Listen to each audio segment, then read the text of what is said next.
Since November 2015, Canada's federal government has sent nearly $23.5 million to projects involving the World Economic Forum (WEF), documents obtained by the Epoch Times show. The numbers are contained in a 127-page response tabled in the House of Commons September 18 to a question posed in June by Conservative MP Leslyn Lewis. Her question asked for an accounting of all contracts, transfer payments, memoranda of understanding, letters of intent, charters, accords, projects and associations between the government and the WEF since November 4, 2015. The Conservative MP is her party's critic for infrastructure and communities and has made inquiries before about the extent of Canada's participation in WEF projects. The government's response involved reports from over 30 departments and ministries on whether they had spent money with the WEF.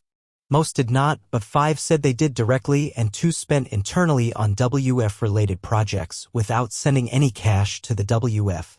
The responses give some details about Canada's participation in a WEF project centering on developing a digital ID used in travel called the Known Traveller Digital Identity, or KTDI.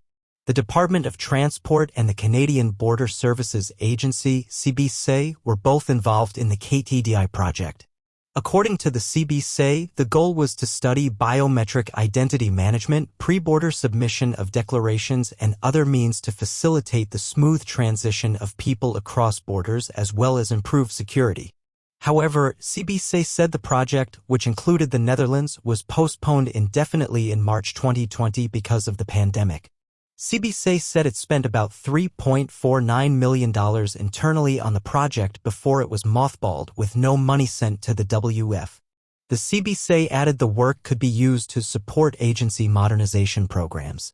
For its part, Transport Canada spent $399,938 on salaries and $238,627 on other expenses for KTDI. Again, all internal spending. It added Canada told the WEF in April 2023 that it was officially ending its participation in KTDI. Global Affairs spent $10 million on the Global Alliance for Trade Facilitation, described as a plan to support sustainable economic growth and increase employment from the expedited movement, release and clearance of goods and the associated reduction in trade costs. And GAC spent another $5.933 million on the Global Plastic Action Partnership. The aim of the program is to contribute to the diversion of plastic pollution in rivers, deltas, and oceans at global and national levels. It included workshops with non-governmental organizations and academics, along with organizing outreach events to ensure that plastics-related policies receive the endorsement of government agencies and NGOs focused on women's issues in target countries. The Department of Finance paid $9,841 in travel expenses to send Jennifer Blanqui to a WEF conference. She was on the now-disbanded Advisory Council on Economic Growth set up by former Finance Minister Bill Morneau. She was also former chief economist with the WEF. The Department of Innovation, Science and Economic Development Canada, ICD, spent $53,756 to support the WEF's Centre for the Fourth Industrial Revolution. It said the contribution secured a fellowship with the centre, but because of the pandemic, the work was put on hold indefinitely. The WEF says the Fourth Industrial Revolution is being driven in part by technological breakthroughs, but adds that a more agile approach to rulemaking will help new innovation drive economic growth and address the world's most pressing social and environmental challenges. These advances are merging the physical, digital, and biological worlds in ways that create both huge promise and potential peril. The speed, breadth, and depth of this revolution is forcing us to rethink how countries develop, how organizations create value, and even what it means to be human, says the WEF website. Advertisement story continues below.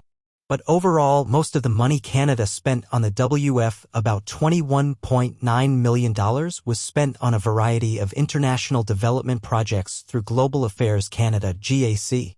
GAC spending included $6 million on the Global Challenge on Food Security and Agriculture, as well as Grow Asia.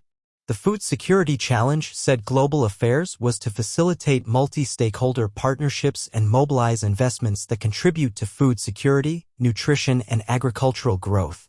It said the Grow Asia program involved establishing a Grow Asia Secretariat, convening stakeholders and brokering 4 country-level platforms in Vietnam, Indonesia, Burma, and the Philippines, and supporting innovation within each of the 4 country-level platforms.